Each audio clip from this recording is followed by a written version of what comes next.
Сәлем достар, бүгін біз сіздермен өте оңай дайындалатын пирог дайындаймыз. Ол үшін 3 жұмыртқамызды жарып, араластырып аламыз.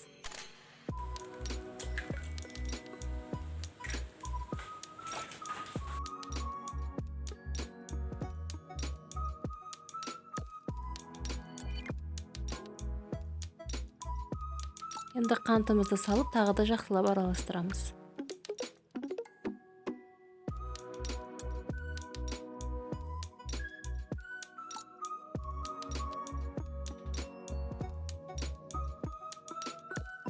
Жарты стақан сұйық майымызды құйып, және де үстіне 1 стақан сүтімізді құйып тағы араластырамыз.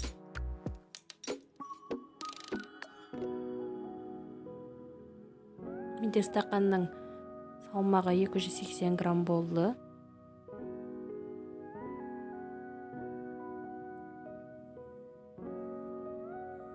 Және де 2 стақан ұнымызды салып, біркелкі масса болғанша араластырып шығамыз. Міне осындай қоймалжың сұйық масса болуы керек.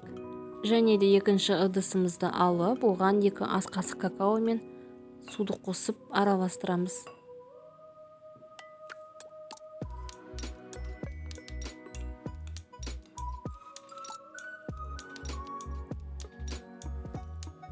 Міне осындай болып шығуы керек. Енді салмамызды 2 ыдысқа бөліп аламыз. Оның біреуіне какаомызды құямыз.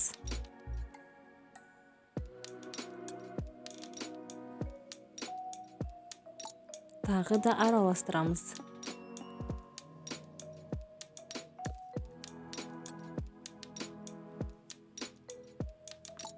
Екінші массамыз осындай қара түсті болып шығады, қоңыр түсті.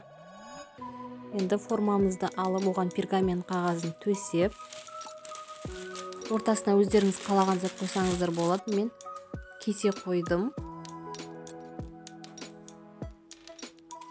Осылай 2 салмамызды 2 жағынан бөліп құямыз.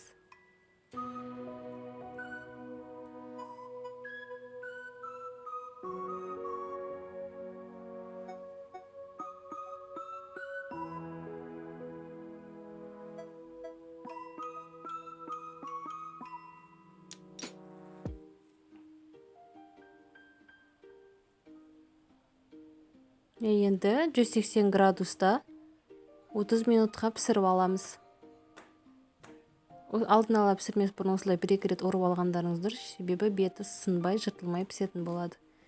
Міне біздің пирогымыз дайын болды. Кесеміздің айналасын пышақпен кесіп алып, жайлап аламыз.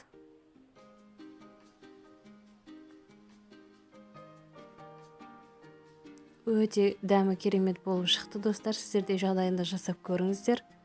Прям пышный, нежный болып шықты.